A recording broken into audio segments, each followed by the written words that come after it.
It's 6:02 a.m. In the dark, your alarm rings. A hand reaches out from under a heavy blanket and hits snooze. The room goes silent again. But as you lie there staring at the ceiling, that heavy, crushing weight of an unfulfilled to-do list starts pressing down on your chest. You know the feeling. The unread book collecting dust on your nightstand, the gym card literally buried in your wallet, the 27 open browser tabs staring back at you. Well, welcome to this explainer. Today, we aren't just going to look at some cheap, temporary productivity hacks. We are uncovering the invisible architecture of your daily life. You hear that whisper inside your head, don't you? It's that quiet, deeply frustrating thought that always seems to echo right after a long day of distractions. Why can't I stay consistent? Because the thing is, you genuinely want to change. You really want to focus. You want to be that person who gets up early, who builds the business, who actually takes care of their health. But somehow, the gap between what you intend to do and what you actually end up doing, it just feels impossible to close. And then, almost predictably, comes the shame. Maybe I'm just lazy. It's that deep-seated, negative self-talk that always creeps in from broken promises to yourself. It's this creeping belief that there is just some fundamental flaw in your character. Like everyone else out there was given this secret, endless reservoir of willpower, and you were just born without it. You literally feel like you are constantly sabotaging your own potential. So to soothe that pain, you tell yourself the ultimate lie. I'll start tomorrow. Right? Tomorrow, I'll definitely have more motivation. Tomorrow, the circumstances will be absolutely perfect. But then tomorrow comes, and because you're relying on that fleeting, unpredictable, emotional spike of motivation instead of actual structural design, the cycle repeats. You check your phone without even thinking. You snack when you're stressed. You doom scroll when you're lonely. So I want to ask you a serious question. Are you running on autopilot? I mean, really think about it. Because the terrifying realization here is that our lives are mostly driven by invisible automatic systems, not our conscious choices. Most of your daily actions happen before you even realize you're doing them. Listen to me, it's not laziness, it's conditioning. And once you understand how this automatic system actually works, you can finally stop fighting yourself. That brings us to Section 1, the invisible mechanism and Thorndike's cat. Because habits are not about motivation, they're about design. And to truly understand this design, we have to look back at psychologist Edward Thorndike's famous experiment. He wanted to figure out exactly why our brains automate behaviors in the first place. And guess what? He wasn't looking at human weakness. He was looking at biological efficiency. Thorndike took a cat and placed it inside a wooden puzzle box with a hidden lever. At first, it's just pure, random frustration, frantic scratching, pushing things blindly for minutes on end. But eventually, by pure accident, the cat hits the lever. The door opens. Freedom. Now, as he repeated this over and over, something incredible happened. The evolution of behavior. The cat stopped exploring. It went from frantic, chaotic exploration taking minutes to seconds to instantly pressing the lever the moment it was put in the box. Predictable habit, escape, reward. This brings us to a massively important fundamental truth. A habit is simply a remembered solution. Your brain is constantly, desperately trying to solve emotional problems for you. Stress, boredom, anxiety, loneliness. Every single time your brain discovers a behavior that relieves that discomfort, it remembers it. You are the cat in the box. You feel stressed and scrolling through TikTok distracts you. Boom, you just hit the lever. You feel anxious and junk food comforts you. You hit the lever. The brain records the pattern, creating a neurological shortcut to relieve that exact emotional pain in the future. Notice the stark contrast here. Most people think habits are about heavy, exhausting discipline. They're absolutely not. They are about energy conservation. Your conscious mind is an incredibly limited, mentally draining battery. If you had to consciously, actively think about how to tie your shoes or drive a car every single day, you would mentally collapse. So your brain automates repeated actions to save power and reduce cognitive load. But here's the danger. Eventually, this automatic behavior stops feeling like a decision and starts feeling like your personality. Which brings us to Section 2, the modern habit hijack. Because here is where the story gets quite a bit darker. See, your brain's perfectly natural desire to automate things and seek relief, it's being weaponized against you. Technology companies, social media platforms, streaming services, they understand this psychological loop perfectly, and they are hijacking it.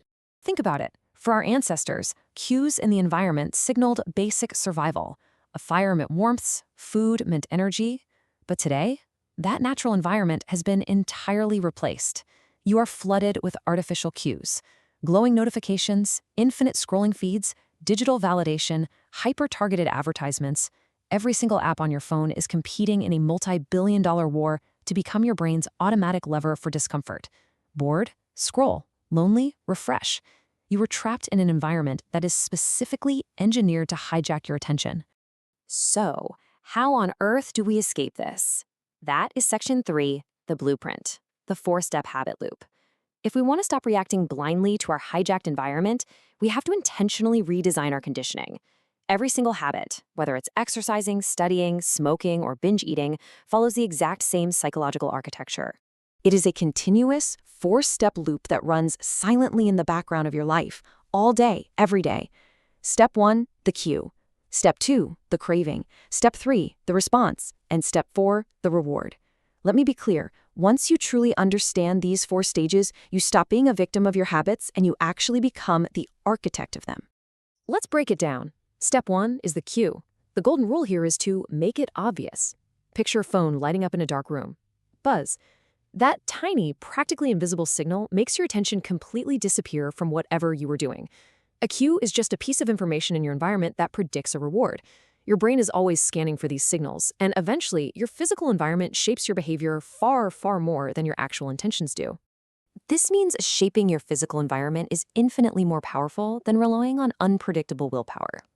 If you want a good habit to stick, you have to make the cue visible. Want to read more? Leave the physical book right on your pillow. Want to work out in the morning? Lay your gym clothes out on the floor the night before. And for the bad habits, hide the cues. Put your phone in a completely different room when you need to study. Delete the distracting apps. What is visible becomes mentally available. What is hidden, slowly, beautifully, disappears from your awareness. Moving to step 2, the craving. The rule here is to make it attractive. The cue gets your attention, sure, but craving is the actual motivational engine of the habit loop. It is the intense desire that actually gets you to move and act. Without desire, literally nothing happens. But we have a massive misunderstanding about what we are actually craving. We need to completely reframe this. You do not desire a glowing rectangular phone screen. You do not actually crave a cigarette. What you crave is the emotional state that the behavior creates. You crave relief. You crave mental stimulation. You crave an escape from an incredibly overwhelming day at work. Every habit is intrinsically linked to a desire to change how you feel internally. So if you want to build a good habit, you have to make the process emotionally appealing, romanticize it, create a ritual around it that you actually look forward to. Step 3 is the response. This is the actual behavior itself. And look, this is where almost everyone fails. The rule is make it easy. We constantly demand absolute perfection from ourselves right out of the gate. We try to push a massive boulder uphill on day 1. But the human brain naturally, biologically follows the path of least resistance. If a behavior requires too much friction, your brain will violently resist it. You absolutely must lower the barrier to entry. Don't commit to a grueling 2-hour gym session. Commit to one single push-up. Don't commit to writing a whole chapter of your thesis. Commit to 1 sentence, 1 page, 1 paragraph, 2 minutes of meditation. Stop demanding perfection from yourself and start demanding simple, ridiculous repetition. Because the goal at first isn't mastery, it is literally just showing up. Action creates motivation far more often than motivation creates action. Finally, step 4 is the reward. Make it satisfying. Rewards are the ultimate teachers in our lives. They satisfy your craving, yes, but more importantly, they teach your nervous system whether a specific behavior is actually worth automating for the future. It's simple. Pleasure tells the brain, hey, repeat that. Pain says, avoid that. And this right here brings us to a very cruel evolutionary trap. Destructive behaviors feel incredibly good instantly. The junk food, the endless scrolling, the pleasure is right now, and the pain is delayed until later. But good habits, they require upfront friction. The workout hurts before it helps. Saving money feels restrictive before it yields financial freedom. Your brain prefers instant gratification. So to build a good habit, you have to engineer immediate rewards. Track your progress. Visually check off a box. Give your brain that instant hit of emotional reinforcement to tell it, hey, this behavior matters. Which brings us to our final and most important takeaway. Section 4, freedom and identity. The modern world loves to tell us that discipline is a restrictive prison, that setting routines makes you robotic, boring, and kills your spontaneity. But guys, that is a toxic, fundamental misunderstanding of how the human mind operates. Habits don't restrict freedom, they create it. This is a beautifully counterintuitive truth. Think about it. Without good financial habits, you are a literal slave to money stress. Without good health habits, your collapsing energy traps you in your own body.